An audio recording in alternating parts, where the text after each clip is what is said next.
Household Services for Grade 7 and 8, Week 4. Our topic is Practice Occupational Health and Safety Procedure. Identify and evaluate hazards and risks. Philippine Occupational Health and Safety Standards.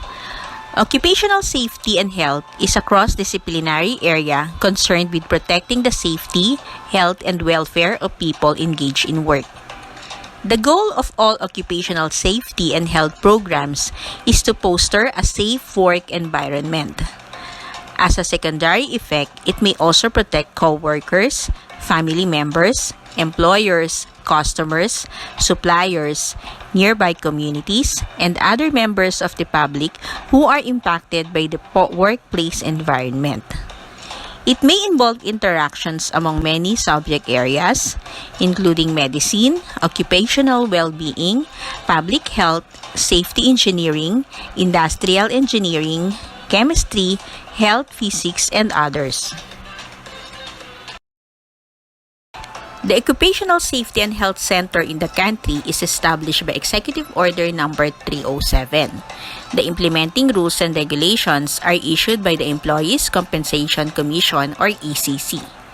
These implementing rules and regulations are issued pursuant to the authority of the Employees Compensation Commission under Section 8 of Executive No. 307, establishing the Occupational Safety and Health Center or OSHC. The main objectives of the OSC are as follows. Number 1, prevent, eliminate, or reduce work-related injuries, illnesses, and deaths. Number 2, implement effectively occupational health and safety programs that will promote the health, efficiency, and general well-being of the Filipino workers through the improvement of the quality of his working life that will enhance significantly the productivity of industries and business. Number 3, to maintain an expert intelligence and training center for industrial disease and occupational safety. The coverage of services.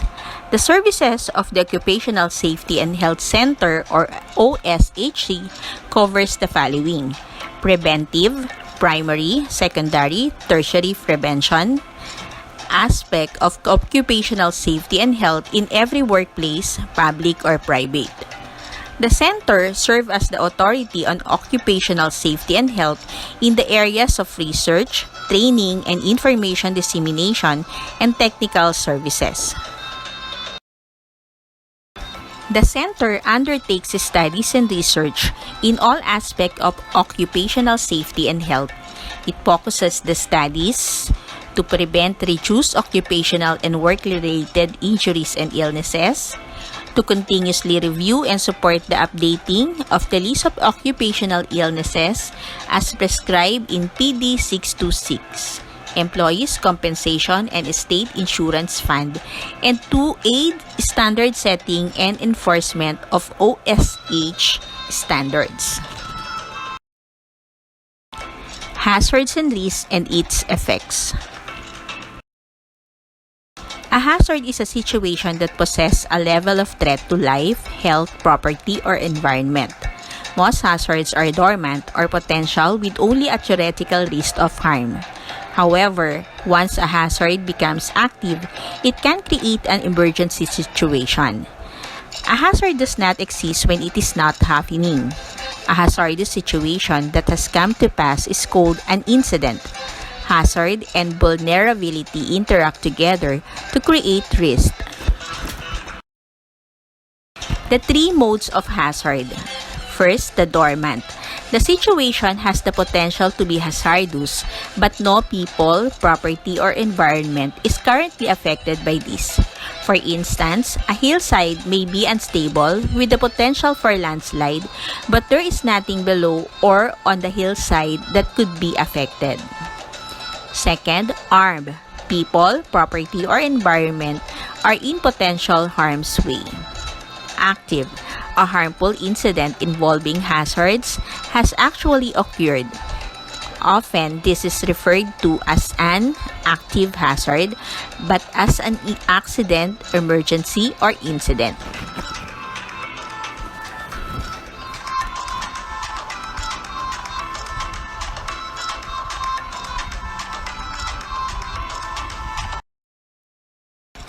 Types of hazards. Biological hazard. A biological hazard is one originating from an organism that is foreign to the organism being affected. Many biological hazards are associated with food, including certain viruses, parasites, fungi, bacteria, and plant and seafood toxins. Pathogenic Campylobacter and Salmonella are common food-borne biological hazards. The hazards from these bacteria can be avoided through risk mitigation steps such as proper handling, storing, and cooking of food. Disease in humans can come from biological hazards in the form of infection by bacteria, viruses, or parasites. Chemical hazards. A chemical can be considered a hazard if by virtue of its intrinsic properties can cause harm or danger to humans, property, or the environment. Some chemicals occur naturally in certain geological formations such as radon gas or arsenic. Other chemicals include products with commercial uses such as agricultural and industrial chemicals, as well as products developed for home use. Pesticides, which are normally used to control unwanted insects and plants, may cause a variety of negative effects on non-target organisms. Mechanical hazard. A mechanical hazard is any hazard involving a machine or process. Motor vehicles, aircraft, and airbags pose chemical hazards. Compressed gases or liquids can also be considered as mechanical hazards. Physical hazard. A physical hazard is naturally occurring process that has the potential to create loss or damage. Physical hazards include, but not limited to, earthquakes, floods, and tornadoes. Physical hazards often have both human and natural elements. Flood problems can be affected by climate fluctuations and storm frequency, both natural elements, and by the land drainage and building in the floodplain human elements.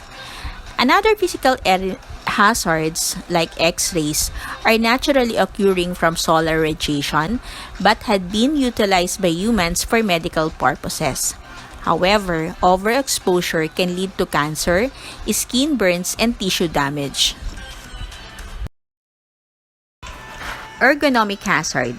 Ergonomic hazards are the physical factor within the environment that harms the musculoskeletal system. Ergonomic hazards include uncomfortable workstation height and poor body positioning. Ergonomic hazards are caused by poorly designed workplaces or processes. Examples are poor lighting or a job that requires you to repeat the same movement over and over.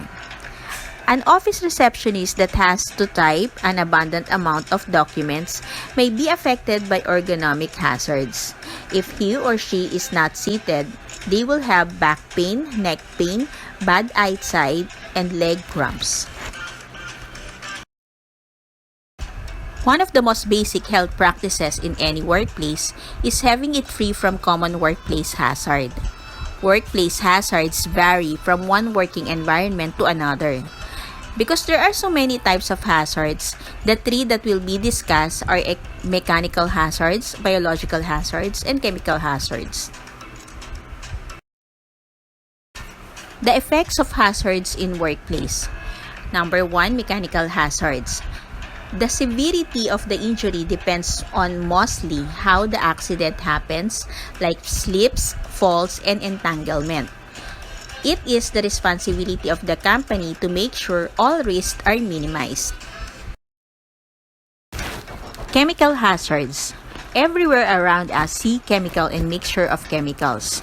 Some chemicals are acidic while some are extremely volatile. The workplace health risks involve any particular chemical, which is hard to determine without first knowing what exactly the chemical is and what environment it is in. Biological hazards. Biological hazard, viruses, diseases, and other forms of sickness and biological hazards are the hardest to manage when it comes to the workplace. The most common areas of transmitting disease are in public areas and at work, so workplace health is seriously threatened by biological hazards.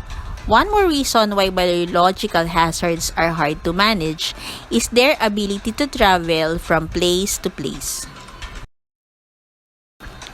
Hazard versus risk.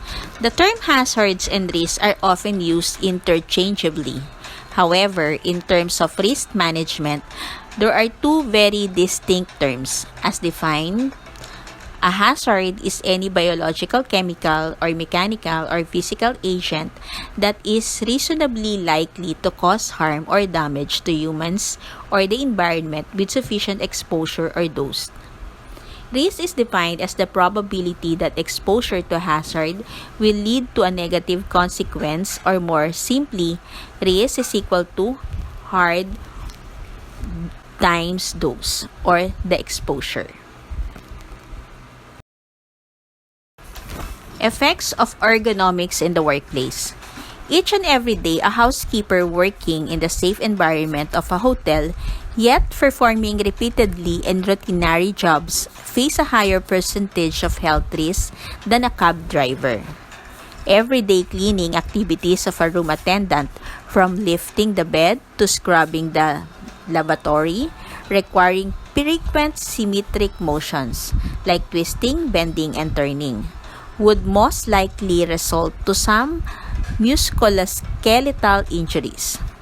These injuries are caused by awkward postures while performing their duties, which later results in loss of flexibility and strength, overexertion, muscle fatigue, and functional disability. Ergonomics is an applied science concerned with designing jobs, equipment, and workplaces to fit the person. Ergonomics applies methods and principles intended to safeguard workers' well-being and optimize productivity level.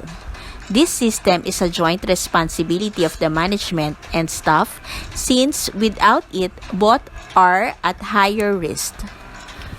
Staff over fatigue and getting injured, staff low productivity, higher turnover leading to poor service, and requiring more overtime and staff. Housekeeping ergonomics requires a strategic plan, staff training and participation, efficient layout of the area, appropriate tools and equipment.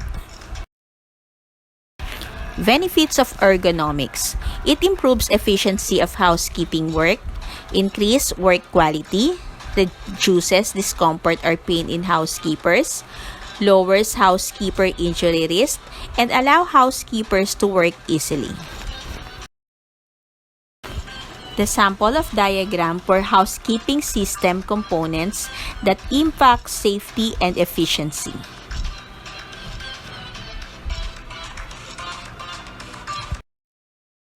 For beds, use fitted sheets instead of flat sheets. Bed making tools. For supply carts, larger, harder wheels.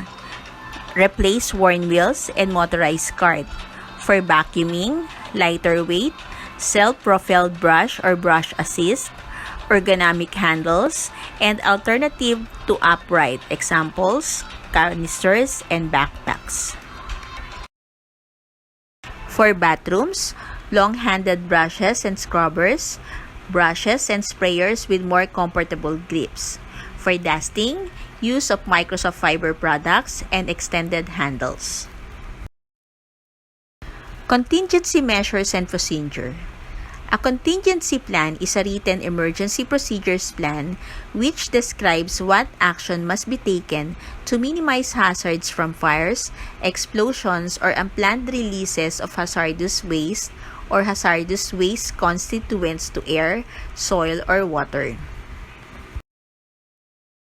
What must a contingency plan include? A description of the emergency procedures to be followed by facility personnel in response to fires, explosions, or any unplanned sudden or non-sudden release of hazardous waste or hazardous waste constituents to air, soil, or water. A description of arrangement agreed to by local police department, fire departments, hospitals, contractors, and state and local emergency response team. An up-to-date list of names, addresses, and phone numbers for office and home of all persons qualified to act as an emergency coordinator. When more than one person is listed, one must be designated as primary emergency coordinator and the other must be listed in the order which they will assume responsibility as alternates. An up-to-date list of all emergency equipment at the facility, including the location, the physical description of each item, along with brief outline of its capabilities. Examples of emergency equipment include but are not limited to fire extinguishing system, communications and alarm systems, personal protective equipment, spill containment or cleanup equipment and decontamination equipment, and an evacuation plan for facility personnel. Evacuation is the immediate and rapid movement of people away from the threat or actual occurrence of the hazard. Examples range from the small-scale evacuation of a building due to a bomb threat or fire to the large-scale evacuation of district because of a flood, bombardment, or approaching weather system. In situations involving hazardous materials or possible contamination, evacuees may be decontaminated prior to being transported out of the contaminated area. Isolation refers to various measures taken to prevent contagious diseases from being spread from a patient to other patients, healthcare workers and visitors, or from others to particular patient. Various forms of isolation exist, some of which contact procedures are modified, and others in which the patient is kept away from all others. Forms of isolation. Strict isolation is used for diseases spread through the air and in some cases by contact. Contact isolation is used to prevent spread diseases that can be spread through contact with open wounds. Respiratory isolation is used for diseases that are spread through particles that are exhaled. Blood and body fluids precautions is used when there is concern about communicable diseases found in a patient's body fluid. And reverse isolation is a method to prevent a patient in compromised health situation from being contaminated by other people or objects. Decontamination is the reduction or removal of chemical agents. It may be accomplished by removal of these agents by physical means or by chemical neutralization or detoxification. A time to remember.